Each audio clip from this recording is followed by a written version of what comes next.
Okay guys, hear me out. So, ano lang napaka-random lang, nadaanan ko sa FYP ko na meron na naman palang issue about sa kapwa natin Pilipino, na nagsodan siya sa um, City Hall para sa anak niya. Basta may issue doon regarding sa anak niya. So, nag-consult siya sa City Hall. Tapos, binigyan siya ng interpreter na Pinoy din.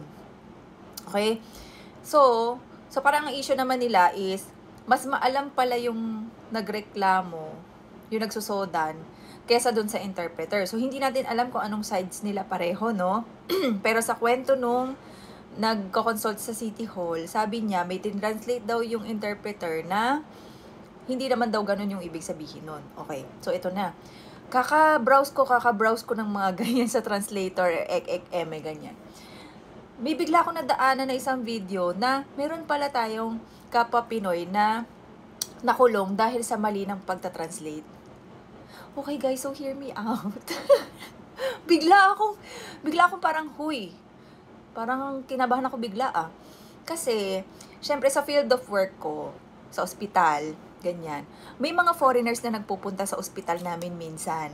So, syempre, bilang maalam sa English, ako yung pinapatawag para mag-translate.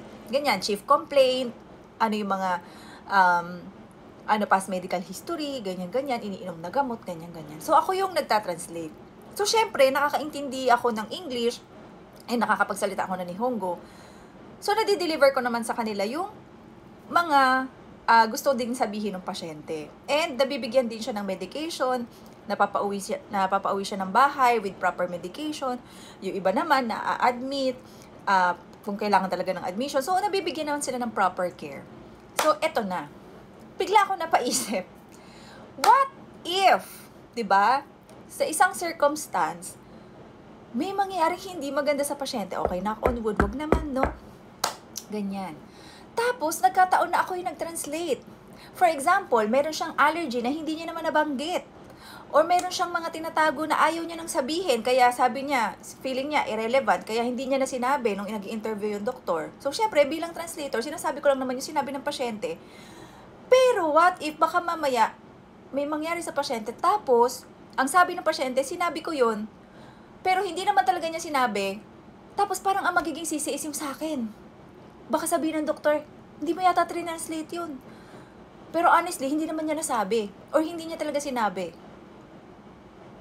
So, di ba? Parang ipit ako dun. So, ngayon ko lang na-realize, pwede akong tumanggi, di ba?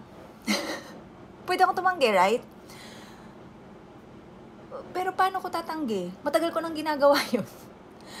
Pero syempre, bilang pagprotekta sa sarili ko, at sa lisensyang inaalagaan ko, at sa reputasyon na meron ako dito, di ba? Working dito sa ibang bansa, parang natakot ako sa safety ko. Bigla ako nag-worry, out of nowhere. Parang bigla akong, oo nga no, parang legal, kasi yun di ba? Na dapat, ang nagta-translate lang is yung talagang lisensyado.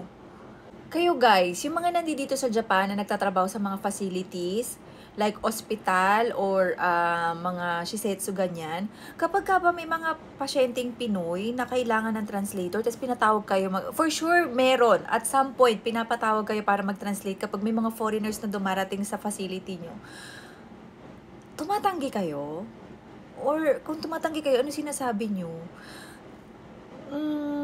Bigla kasi talaga ako nag-alala. And ako lang ba ang gumagawa nun? Ako lang ba yung pinapatawag para mag-translate? I'm sure mayroon talaga sa inyo guys. Help me. Hear me out.